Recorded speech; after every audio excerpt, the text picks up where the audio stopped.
Hi folks, welcome back to Math with Captain Rod. I make this video here to help you out with your unit homework, section 1.5 in the Blitzer text. Alright, so we're going to take a look at the following three problems. The directions are to solve each equation by completing the square. Okay, so let's take them one at a time, this one on the left.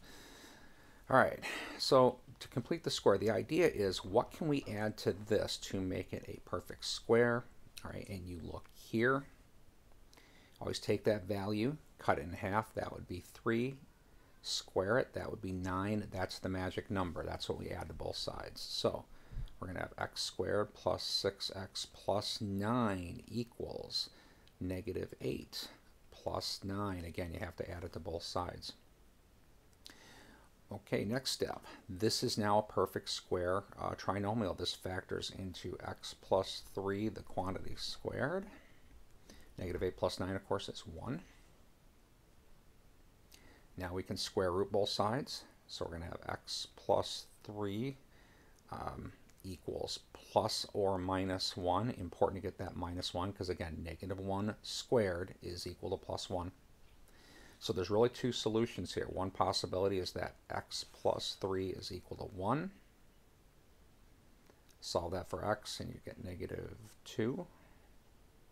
Right, other possibility is that x plus 3 equals negative 1. Solve that for x. Let's see, subtracting 3, we get negative 4.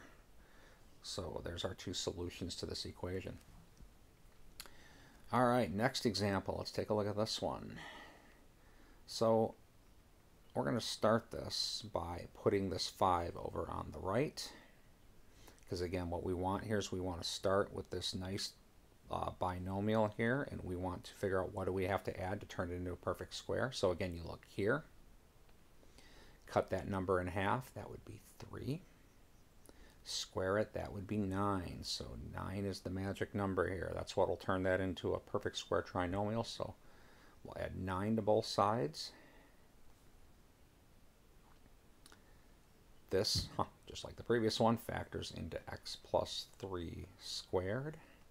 Right hand side, 9 and 5, 14.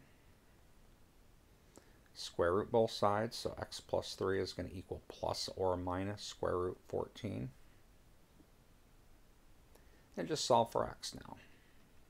So that's going to be minus 3 plus or minus root 14, and this is done right here.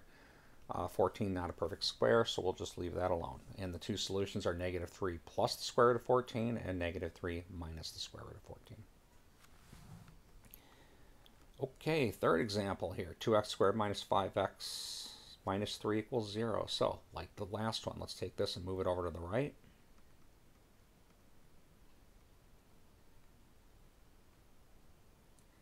Now, when you complete the square, you want the number in front of this x squared term to be a 1. So we're going to divide that 2 out. So our new line is going to be x squared minus 5 halves x equals 3 halves. That's dividing everything by 2.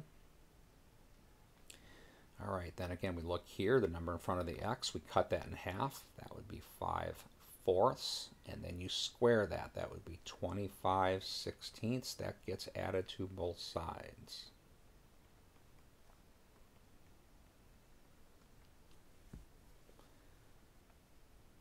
All right. Got to get rid of this now. All right, so the ones with fractions are a little bit trickier. 4/16. Okay, so this is now going to factor into x plus 5/4.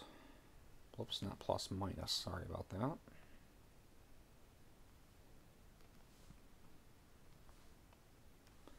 X minus 5/4 squared equals. Okay, this right-hand side, why don't we common denominator that? 25/16, so we write this with a denominator of 16. Let's see, that would be, we'd have to multiply that by 8. So that would be 24/16. Just think about this for a moment. It's kind of early and I haven't had all my coffee yet. Multiply by that, yep. Okay, so now we have 24/16 plus 25/16. That's 49/16. Take square root of both sides. X minus 5/4 equals, again, we're going to have two roots on the right, plus or minus 7/8. Now we just solve for x. Add the 5/4 to both sides, so x is going to equal 5/4 plus or minus 7/8.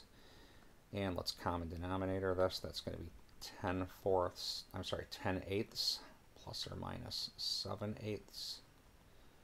So our two solutions, let's see, 10 plus 7, 17/8, or x equals 10 minus 7 all over 8. So I guess that would be 3/8.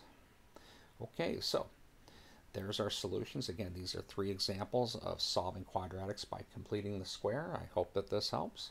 Have a great day.